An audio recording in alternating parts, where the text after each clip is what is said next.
लिंग पुराण के अंदर और शिव महापुराण के अंदर वर्णन किया गया कि भगवान शंकर ने नंदी को वचन दिया था, सुनो नंदी।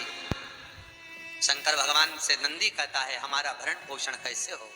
शंकर भगवान कहते मेरे शिवलिंग पर, यदि कई लोगों को थोड़ा ध्यान दीजिएगा, बहुत कथा पर बहुत ध्यान देना। शिव महापुराण की कथा है, बार बार ऐसी कथा नहीं मिल सकती आपको। सुनोगे आप अपनी जगह पर, बहुत वक्ता हैं, बहुत प्रेम से बांचते हैं, पर जो कथा रसतत्व से आपको मिल जाए उसको ले लीजिए महाराज। कोई वस्तु, कोई भोजन आप बनाकर लेकर गए हो, कोई पकवान आप बनाकर लेकर गए हो, कोई फल लेकर गए हो, यदि शिवलिंग पर वो पकवान, वो मिठाई, वो फल टच हो गया तो वो खाने के योग्य नहीं रहता। वो घर पर लेकर मत आना, मंदिर में ही छोड़कर। यदि भोजन, पकवान, मिठाई, शिवलिंग यहाँ पर है और भोजन का भोग तुमने इतनी दूर से लगाया है, फल इतनी दूर रखा है, वो शिवलिंग पर टच नहीं करा गया है, तो उस प्रसाद को, उस फल को आप पा सकते हो, उसको खा सकते हो।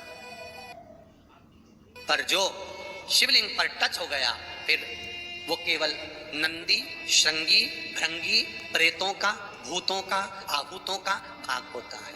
प्रेत, भूत, आहूतों का, वो फिर खाने योग्य नहीं है। हाँ, यदि नर्मदेश्वर महादेव हैं, नर्मदा जी के जल से कोई शिवलिंग प्रकट हुआ है, नर्मदा जी के जल से, कोई कंकर से, नर्मदा के जल से अगर कोई शिवलिंग प्रकट हुआ है, उस शिवलिंग की स्थापना कहीं पर है या आपके घर में है, तो उसको कुछ भी टच हो जाए वो पा सकते हो, पर बाकी के शिवलिंग को स्पर्श किया हुआ नहीं पा सकते। केवल एक नर्मदेश्वर महादेव नर्मदा के जल से।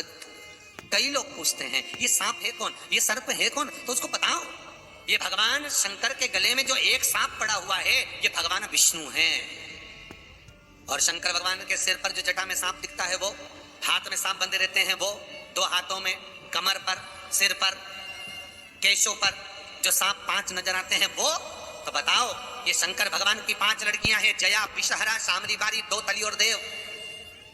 ये 5 लड़कियां भगवान शंकर के इर्द गिर्द घूमती हैं, आस पास भ्रमण करती, सभी ईश्वर की बेटियां भगवान शंकर के साथ भ्रमण करती हैं। 5 जया, विषहरा, शामरी बारी, दो तली और देव, ये जो 5 पुत्रियां थी शंकर भगवान की, ये वासुकी को दी गई थी महाराज, क्योंकि ये सर्प की योनि में थे, इसलिए ये वासुकी नाग को प्रदान करी गई थी। वासुकी नाग कौन सा?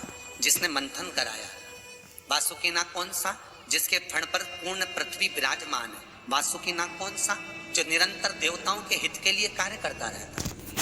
एक पान के पत्ते के ऊपर, मात्र पान जानते हो, वो खाने वाले पान करता है उसका पत्ता, पान के पत्ते के ऊपर जो चंदन से शंकर के नाम, पार्वती का नाम और ब्रह्माणी सरस्वती का नाम लेकर शिव को समर्पित कर दे महाराज, उसकी भी तिथि बताइए, बड़ी सुंदर है।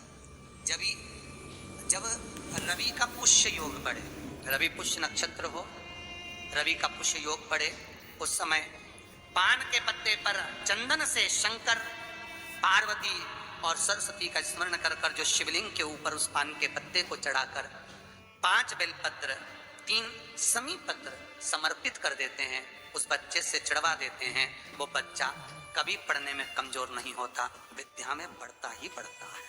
पलटकर माँ बाप को देखना ही नहीं पड़ेगा, बच्चे को कभी भी माँ को कहना ही नहीं पड़ेगा कि पढ़ने बैठ, वो खुद पढ़ेगा, रुचि से पढ़ेगा। 5 बेलपत्र, 3 समी पत्र समर्पित कर दें, भगवान शंकर का स्मरण करें और